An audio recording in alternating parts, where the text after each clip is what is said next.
I am, I believe you're inviting into your life.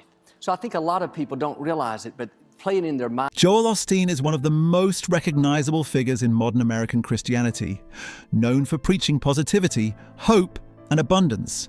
His message of living your best life now has drawn millions of followers, yet behind the scenes, his ministry and empire have faced scrutiny.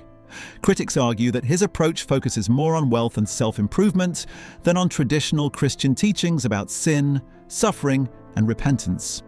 Financial reports show that Lakewood Church spends a significant portion of its budget on media, events, and administration, with very little directed toward missions or outreach. Meanwhile, scandals and controversies, from refusing help during disasters to debates about prosperity preaching, have raised questions about the true focus of his ministry. Despite this, Osteen's influence continues to grow, and millions still tune in to his sermons, read his books, and attend his events, creating a mix of admiration, skepticism, and criticism that defines his complex public image. Early life and family influence. Joel Osteen was born in Houston, Texas, in 1963, into a family deeply committed to faith. His father, John Osteen, transitioned from a traditional Southern Baptist pastor to founding Lakewood Church, emphasizing miracles and faith healing. Joel was one of 6 children, each taking different paths but all influenced by the church's mission. His sister Lisa became an associate pastor, while his brother Paul pursued medicine and missionary work. Joel grew up observing his parents' dedication, absorbing lessons about faith, perseverance, and leadership without initially planning to preach himself. His mother's battle with cancer further strengthened the family's belief in miracles and divine intervention, instilling in Joel a strong sense of hope and positivity. This early environment shaped his understanding of faith as practical, powerful, and central to daily life, setting the foundation for his later approach to ministry and media outreach. Building Lakewood's media presence. Rather than stepping onto the pulpit immediately, Joel focused on building Lakewood Church's media presence.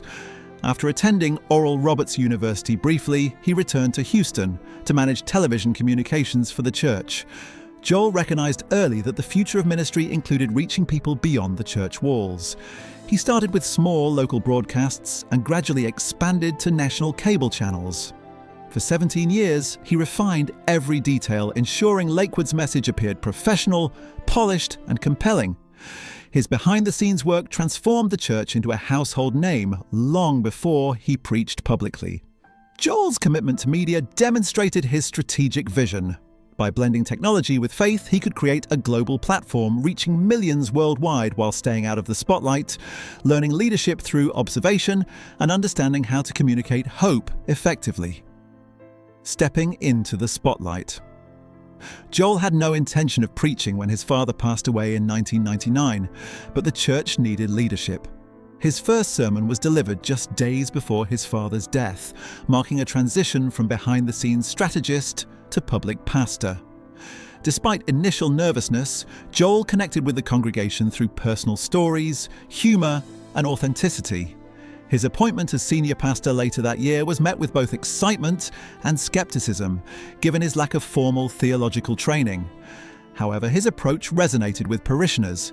He brought a fresh perspective, blending faith with positivity and motivation. His early sermons laid the groundwork for Lakewood's rapid growth, proving that effective leadership often comes from vision, empathy, and communication, and not only formal credentials.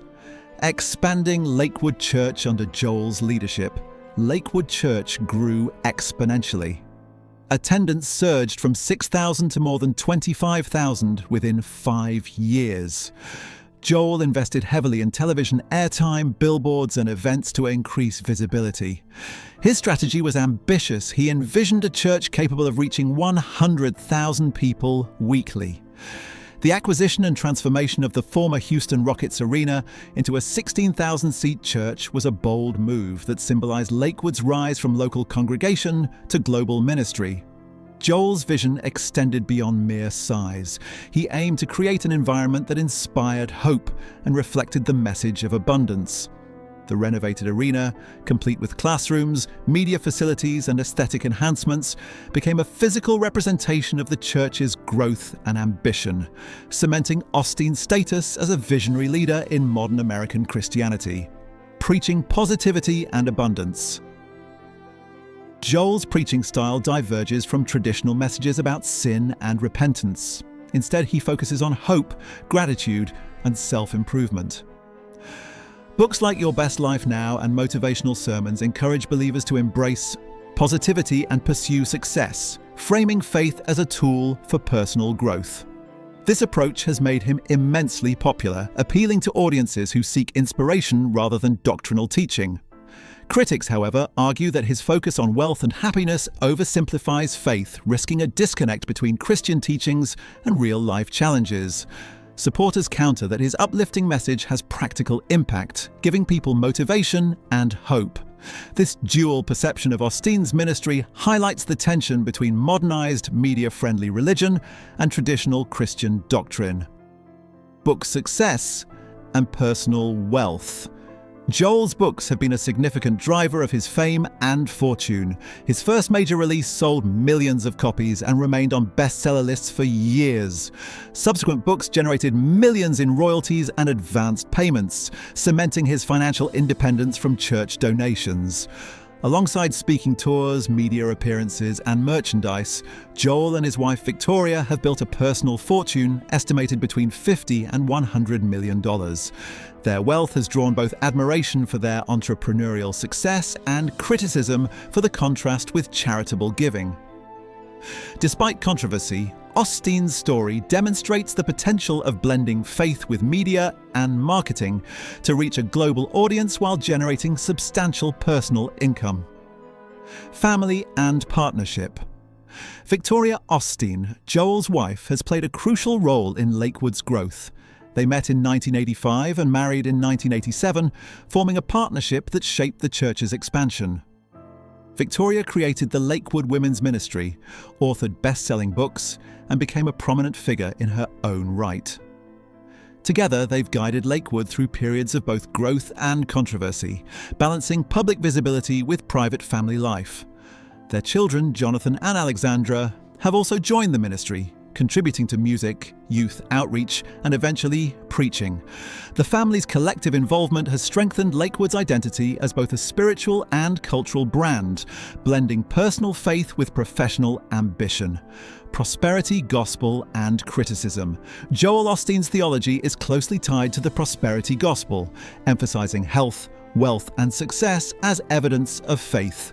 While many find this approach inspiring, critics argue that it misrepresents Christian teachings, potentially blaming believers for their struggles. Scholars and pastors have described Osteen's message as cotton candy gospel, sweet but lacking depth.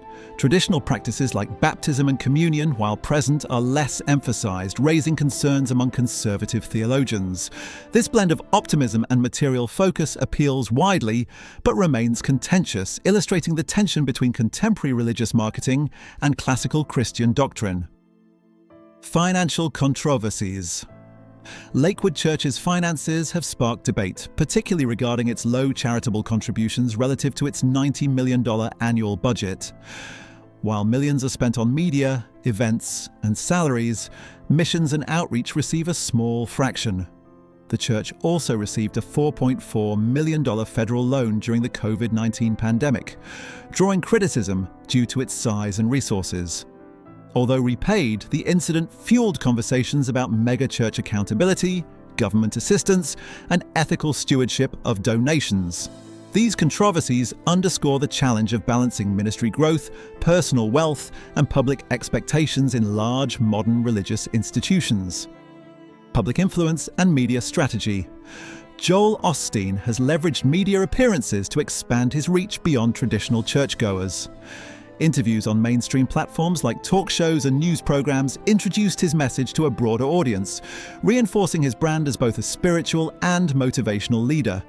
Television, social media, and live events have become tools to connect with millions globally. This media-driven approach has solidified Osteen's reputation as a figure who blends faith, self-help, and entertainment, attracting attention, admiration, and criticism alike. His strategy exemplifies the intersection of modern communication, celebrity, and religion in the 21st